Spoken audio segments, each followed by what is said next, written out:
दिल्ली में बीजेपी की सरकार बनने के बाद से ही आम आदमी पार्टी को लेकर लगातार खुलासे हो रहे हैं। सत्ता में रहते हुए आम आदमी पार्टी ने क्या क्या किया है, उस पर से पर्दा उठ रहा है और अब खुलासे के बाद आम आदमी पार्टी के लिए कुछ भी कहना मुश्किल है। चुनाव के दौरान जिस कैग रिपोर्ट को लेकर आम आदमी पार्टी के नेता कह रहे थे कि बीजेपी फर्जी खबर फैला रही है, उस पर भी अब वो फंस चुके हैं कि कैसे नई शराब नीति की वजह से सरकार को 2000 करोड़ से ज्यादा का नुकसान हुआ। और अब खुलासे के बाद आम आदमी पार्टी के नेता दिल्ली के एलजी और केंद्रीय जांच एजेंसियों पर ठीकरा फोड़ रहे हैं। वहीं केजरीवाल सरकार का एक और नया घोटाला सामने आया है। आम आदमी पार्टी उसे केजरीवाल सरकार नहीं, घोटाला सरकार कह सकते हैं आप। दर्शकों, समझने की जरूरत यह है कि केजरीवाल साहब कहते थे कि जी हम तो कट्टर ईमानदार लोग हैं, लेकिन अब पता चल रहा है कि उन्होंने दिल्ली वालों के साथ सिर्फ धोखा किया। उनका दिल्ली की सेवा का कोई औचित्य नहीं था। वो सिर्फ दिल्ली का प्रयोग करके अपना राजनीतिक विस्तार करना चाहते थे। वो राज्य राज्य घूमकर बस दिल्ली वालों को वर्गलाने की कोशिश कर रहे थे। समझने की जरूरत यह है कि दिल्ली के लोग ये जानते हैं कि दिल्ली को गुर्बत में ढकेलने वाले सिर्फ केजरीवाल हैं।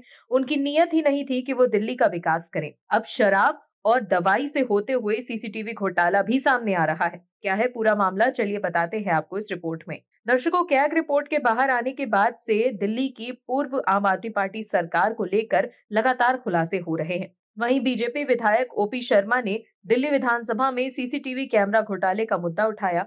वहीं लोक निर्माण विभाग मंत्री प्रवेश वर्मा ने कहा कि आम आदमी पार्टी के नेतृत्व वाली सरकार के दौरान बीजेपी के 8 विधायकों के प्रतिनिधित्व वाले विधानसभा क्षेत्रों में सीसीटीवी कैमरे क्यों नहीं लगाए गए, इसकी जांच की जानी चाहिए। प्रवेश वर्मा ने दिल्ली विधानसभा में कहा कि 8 विधानसभा क्षेत्रों में प्राथमिकता के आधार पर सीसीटीवी कैमरे लगाए जाएंगे। पिछली विधानसभा में बीजेपी के पास 8 और आम आदमी पार्टी के पास 62 सीट थी। सदन में ये मुद्दा उठाते हुए विश्वासनगर से बीजेपी विधायक ओपी शर्मा ने कहा कि पिछली आम आदमी पार्टी सरकार के दौरान उनके विधानसभा क्षेत्र में एक भी सीसीटीवी कैमरा नहीं लगाया गया। उन्होंने मामले की जांच केंद्रीय सतर्कता आयोग यानी कि सीवीसी से कराने की मांग की। पिछली विधानसभा में विपक्ष में रहे कुछ और बीजेपी विधायकों ने आम आदमी पार्टी पर सौतेला व्यवहार करने का आरोप लगाया। बीजेपी विधायक ओपी शर्मा ने कहा कि सीसीटीवी कैमरा घोटाला एक बड़ा घोटाला है। हर विधानसभा में 4000 सीसीटीवी कैमरे लगने थे। मेरी विधानसभा में पहले फेज में 2000 कैमरे लगाए जाने थे। दिल्ली सरकार ने इसकी पेमेंट भी कर दी थी, लेकिन इसे नहीं लगाया गया। मैंने इस मुद्दे को सदन में उठाया और इसकी जांच की मांग की ताकि मेरे विधानसभा क्षेत्र में 4000 कैमरे लगाए जा सकें। लक्ष्मीनगर से विधायक अभय वर्मा ने बताया कि बीजेपी विधायकों ने इस मामले को लेकर हाईकोर्ट का रुख किया।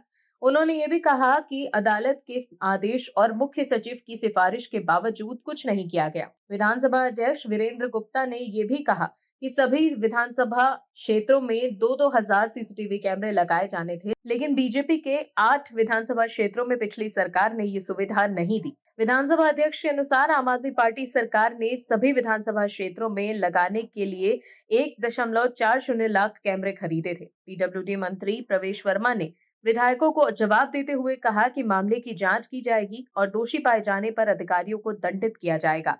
दर्शकों, अब इस मामले में खुलासे के बाद आम आदमी पार्टी की मुश्किलें बढ़ सकती हैं। Bureau report, OMH news. आप दर्शकों से विनम्र निवेदन है कि चैनल को सब्सक्राइब जरूर करें